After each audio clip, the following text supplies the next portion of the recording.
السلام عليكم ورحمة الله وبركاته. أهلا بكم حبايبي، يا رب تكونوا بخير.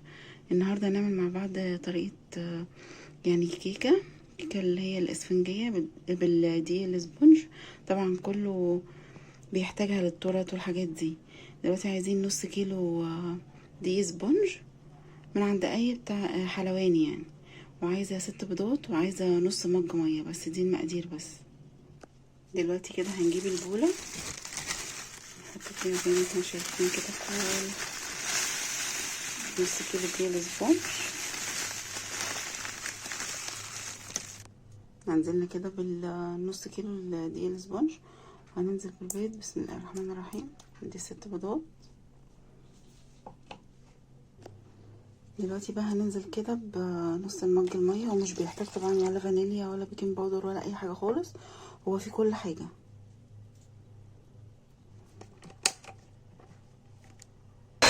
نبدأ نضرب بقى كده.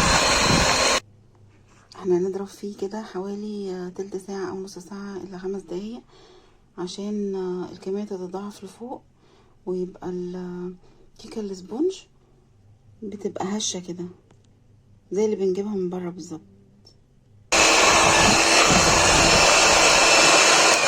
انا عايزه اقول لكم حاجه، ان لازم نضرب لغايه ما اللون يفتحها معانا كده، بيبقى ابيض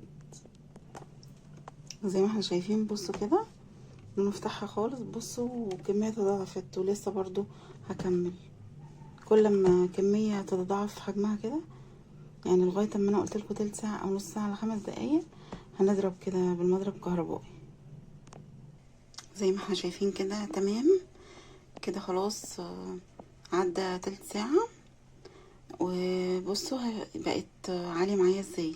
يعني ممكن اللي متعلاش معايا يفضل نص ساعة ل5 دقايق يضرب فيها بالمضرب الكهربائي. دلوقتي بقى هنجيب صينية مقاس 24، هنكون دهنينها زيت، وهنحط فيها ورقة زبدة. عايزة اقول لكم هي نجاحها اللي انتوا لما تضربوها كتير بالمضرب الكهربائي.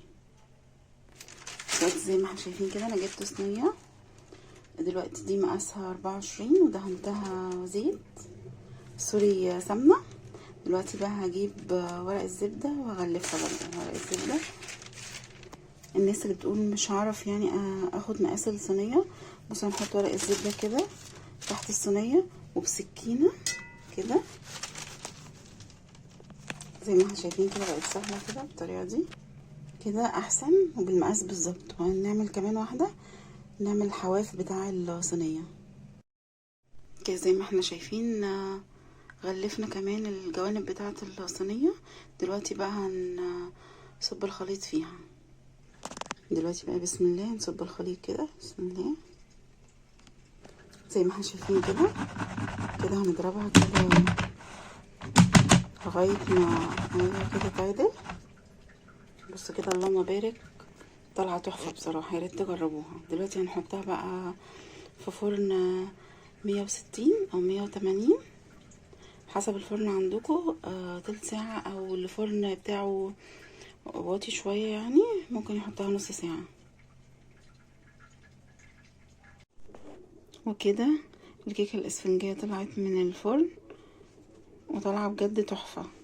بس انا سبتها شوية فاحمرت. احنا طبعا كده كده لو عملنا تورتة فبنشيل الوش، وبنشيل كمان القعر من تحت كده زي ما احنا شايفين. بس كده بتطلع بسهولة كده. بقى هنقلبها دلوقتي كده، نطلعها كده زي ما احنا شايفين برضو. بس كده هنشيل بقى كده ورق الزبدة